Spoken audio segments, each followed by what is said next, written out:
세상에 달력이 있는 것처럼 우리 교회에도 달력이 있습니다. 교회에서 사용하는 달력을 교회력이라고 부릅니다.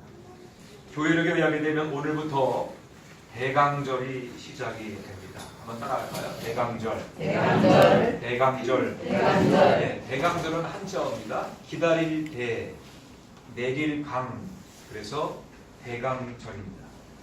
왜 대강절일까요? 마태복음 1장 21절 아들을 낳으리니 이름을 예수라 하라. 이는 그가 자기 백성을 그들의 죄에서 구원할 자임이시니라 하니라. 이 세상을 구원하기 위해서 오신 그리스도 예수의 나심을 기대하고 소망하는 절기, 그래서 대강절입니다. 대강절을 다른 이름으로 강림절, 또 대림절 이렇게 부르기도 하는데 그 의미도 그리스도 예수의 나심을 기대하고 소망한다라고 하는 뜻입니다. 이 대강절은 2000년 전에 오신 예수님을 기뻐하는 것으로 끝나지 않습니다. 성경의 모든 예언 가운데 마지막으로 남아있는 약속이 있습니다. 그게 뭘까요? 마지막 남은 약속이 뭘까요? 내가 진실로 속히 오리라. 예수님이 다시 오신다고 하는 재림의 약속입니다. 우리는 대강절을 지내면서 첫 번째 오신 예수님, 초림의 예수님을 기뻐하며 다시 오실 예수님, 재림의 예수님을 기대하는 믿음을 새롭게 하는 것입니다. 그렇다면 대강절 강단의 예전 색깔은 뭘까요? 무슨 색일까요? 네, 여러분 앞에 있잖아요. 무슨 색이에요? 보라색입니다. 보라색. 대강절 4주 동안에 우리가 강단에 이 보라색 스토를 내리고 있는데, 이 보라색은 그리스도의 영광과 권위를 표시하고 동시에 경건과 회개를 의미합니다. 12월 25일 성탄절 이전까지 이 4주간의 대강절기 동안에 모든 교회는 그리스도 예수의 오심을 기다리는 정결한 신부로 살아가야 될 줄로 믿으시기를 바랍니다. 결혼식을 앞둔 신부가 신랑을 생각하며 신랑을 위해서 단장하는 것처럼 우리도 이 기간 동안에 믿음의 주여 온전케 하시는 예수님을 바라봐야 됩니다. 대강절의 4주 동안에 모든 죄를 참여하며 늘 깨어서 기도하시고 악한 일은 버리고 주님의 신부로서 합당한 거룩한 삶을 살아가는 모든 성도가 되시기를 주님의 이름으로 부탁을 드립니다. 아멘. 예루살렘 교회는 복음의 능력으로 날마다 부흥하는 교회가 되었습니다. 사도들의 복음을 듣고 사도들이 행하는 기적을 보며 예루살렘 교인들이 서로 나누고 베풀고 섬기는 이 사랑의 모습에서 예루살렘의 유대인들은 이 땅에 임한 하나님 나라의 모습을 보았습니다. 예루살렘 교회는 주변 사람들에게 칭송받을 뿐만이 아니라 날마다 믿는 자의 수가 늘어나는 부흥하는 교회가 되었습니다. 이것을 본 유대교회 지도자들에게 시기하는 마음이 일어났습니다. 이전에는 자신들을 존경하며 섬기던 사람들이 이제는 자신들이 보기에 별 볼일 없는 사도들을 존경하고 섬기며 칭찬하는 소리를 듣고 배가 아팠습니다. 어떻게 하든지 간에 이 사도들을 없애지 아니하고는 자신들의 자리가 위협을 받을 수 있다는 생각을 한 유대교의 지도자들은 마침내 사도들과 함께 예루살렘 교회를 본격적으로 박해하기 시작했습니다. 오늘 본문에 있는 것처럼 대제사장과 사두개인들이 공모해서 사도들을 잡아다가 옥에 가두었습니다. 이들은 다음 날에 모여서 사도들을 어떻게 할 것인가를 의논하기 전에 일단 이들을 옥에 가둔 것입니다. 그 밤에 놀라운 일이 일어납니다. 오늘 읽은 19절과 20절 말씀을 제가 세 번역 성경으로 읽어드리겠습니다.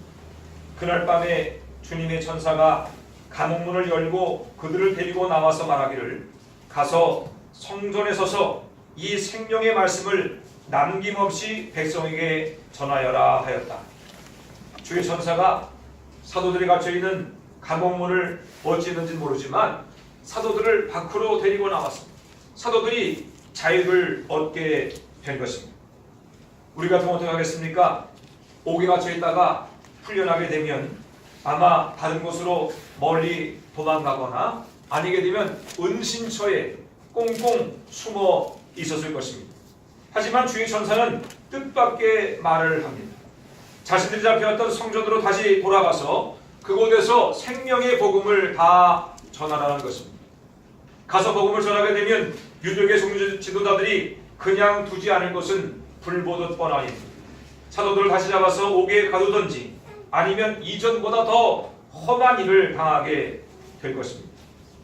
다시 붙잡힐 것이 뻔한 사도들에게 가서 복음을 전하는 것도 이해가 되지 않지만 더 이해할 수 없는 것은 천사의 말에 대한 사도들의 반응입니다.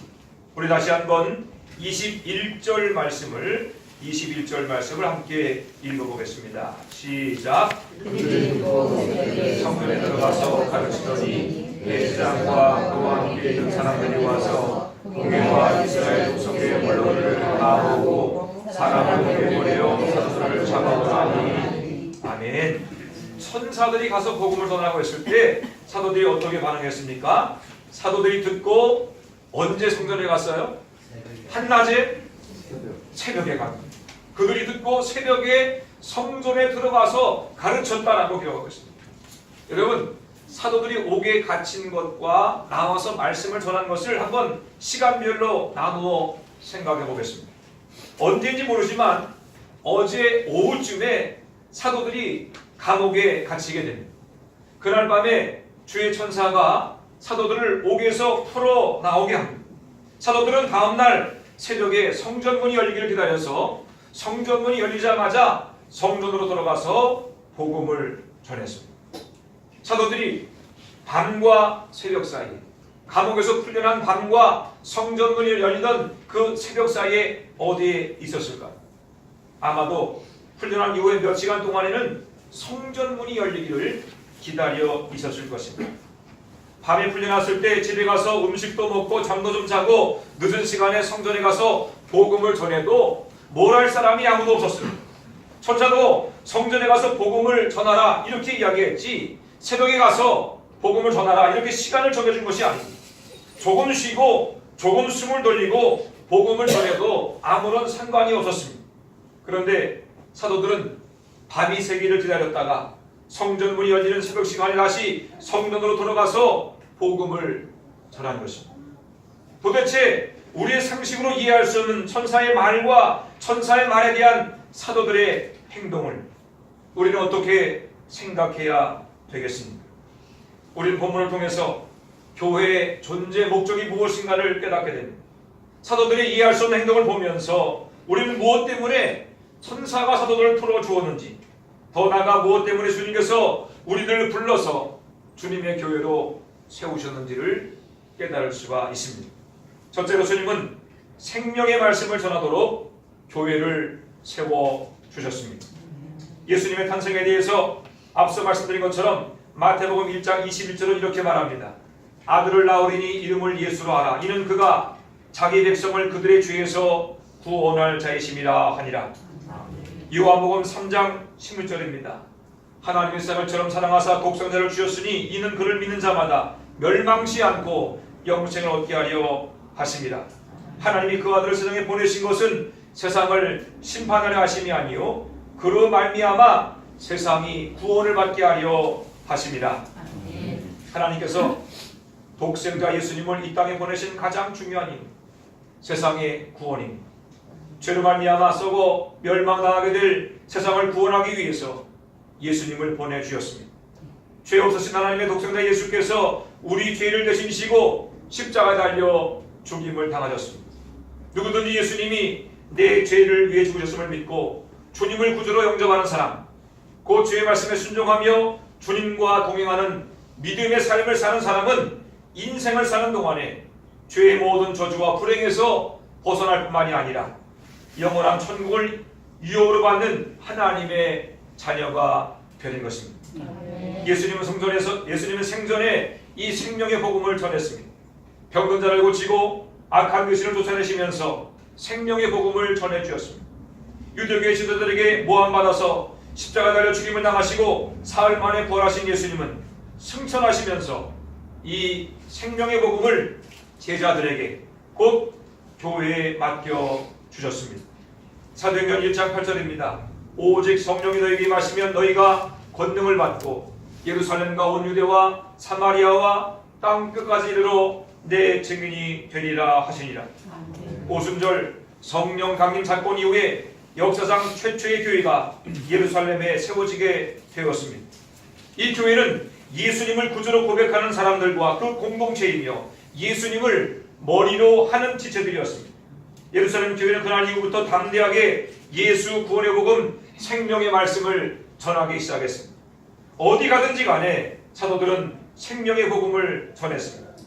모든 일 순조로울 때도 생명의 복음을 전했습니다. 유대계 종교주들이 위협을 가하며 목이 가드는 박해 상황 가운데서도 복음을 전했습니다. 감옥에 갇히기 전에도 복음을 전했지만 감옥에서 나온 이후에도 복음을 전했습니다. 언제 어디서나 무슨 일을 만나든지 사도들은 힘써 생명의 복음을 전했습니다. 왜 그렇습니까? 교회의 존재 목적, 우리가 예수를 믿고 교회로 부름받은 목적이 바로 예수 구원의 기쁜 소식을 세상에 전하는 것이기 때문입니다. 감옥에 갇혀있던 사도들을 풀어준 다음에 천사가 했던 말을 기억하시기 바랍니다. 그날 밤에 주님의 천사가 감옥문을 열고 그들을 데리고 나와서 말하기를, 가서 성전에 서서 이 생명의 말씀을 남김없이 백성에게 전하여라. 이 생명의 말씀을 남김없이 백성에게 전하라. 사도들만 이 명령을 받은 것이 아닙니다. 목회자들만 이 명령을 받은 것도 아닙니다. 이 땅의 교회인 여러분 한 사람 한 사람이 이 명령을 받은 사람입니다. 예수님이 이 세상에 오신 놀라운 소식, 기쁜 소식을 남김없이 다 전하는 것이 교회의 본질이며 우리 모두에게 주어진 사명인 줄로 깨닫게 되시기를 바랍니다. 아멘. 세상에서 가장 기쁜 소식은 예수 구원의 소식입니다. 아멘. 죄와 영원한 죽음, 지옥에서 구원받는 것보다 기쁜 소식은 없습니다. 죄 때문에 지옥 같은 인생을 살다가 영원한 지옥불에 던져지게 될 저주받은 인생들이 예수님 때문에 죄를 용서받고 하나님의 자녀로 살다가 영원한 천국에 들어가게 된 것보다 복된 소식이 없습니다. 무슨 일이 있더라도 여러분의 가족 가운데서 예수님을 모르고 죄의 노예로 불행한 인생을 살다가 영원한 지옥불에 던져지는 사람이 있어서는 안 될 것입니다.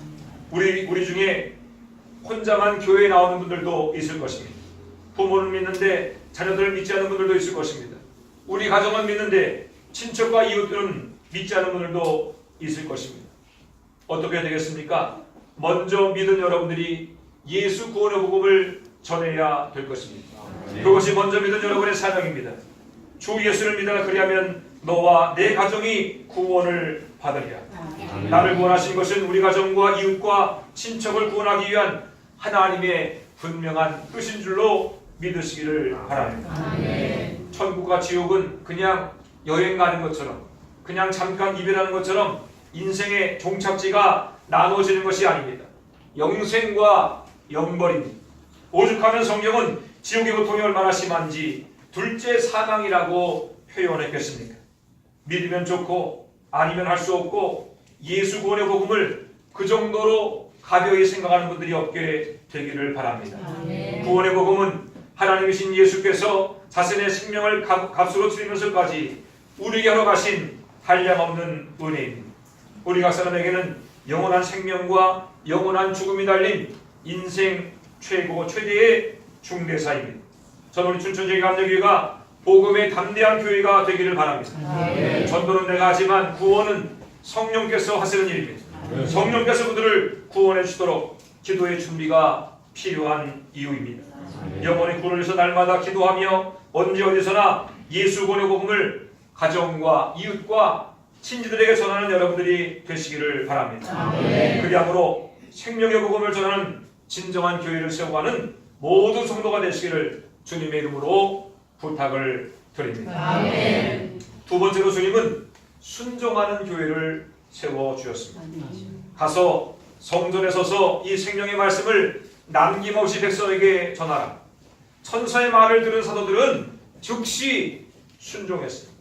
생명의 복음을 전하는 일에 지체함이 없었습니다. 저 같으면 밤에 감옥에서 풀려났으면 잠시 어디 가서 좀 쉬었다가 복음을 전하게 될 것입니다. 좀 쉬었다가 해도, 좀 늦게 해도 뭐가 문제가 되겠는가, 그렇게 생각할 수 있었을 것입니다. 그러나 사도들은 지체하지 않았습니다.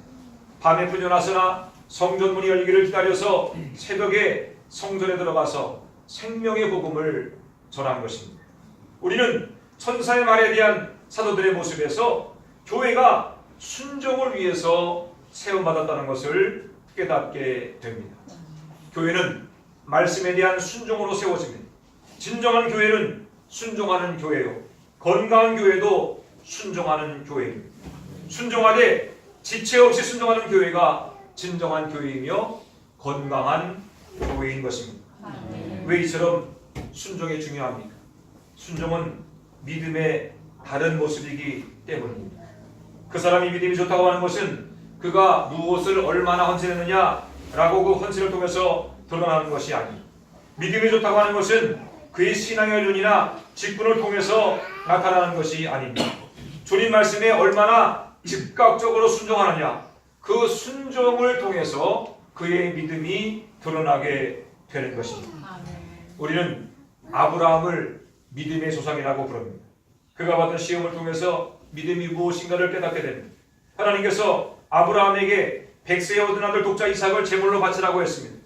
내 아들, 내 사랑 독자 이삭을 데리고 모리아 땅으로 와서 내가 내게 일러준 한 산 거기서 그를 번제로 드리라. 하나님의 명령에 대한 반응이 창세기 22장 3절에 나옵니다. 아브라함이 아침에 일찍 일어나 나귀의 안장을 지우고 두 종과 그의 아들 이삭을 데리고 번제에 쓸 나무를 쪼개 가지고 떠나 하나님이 자기에게 일러주신 곳으로 가더니 그랬습니다. 독자 이삭을 번제로 드리기 위해서 언제 출발했습니까? 하나님께서 바치라고 명령한 그 다음날 아침 일찍 출발했습니다. 못 이기는 척 늦잠을 잘 수도 있고 며칠 더 있다가 출발해도 누가 뭘 할 사람이 없습니다. 하나님도 이삭을 바치라고 했지 언제 바치라고 시간을 정한 것은 아니기 때문입니다. 그런데 아브라함은 다음날 아침 일찍 일어나서 하나님이 정하신 곳으로 출발했습니다. 마침내 이삭을 번제로 잡아 바치려고 하는 순간 하나님의 다급한 음성이 들립니다. 아브라함아, 아브라함아, 그 아이에게 내 손을 대지 말라. 내가 내 아들, 내 독자까지도 내게 아끼지 아니했으니 내가 하나님을 경외하는 줄을 아노라. 하나님은 아브라함의 즉각적인 순종을 보시고 그의 믿음을 인정해 주셨습니다.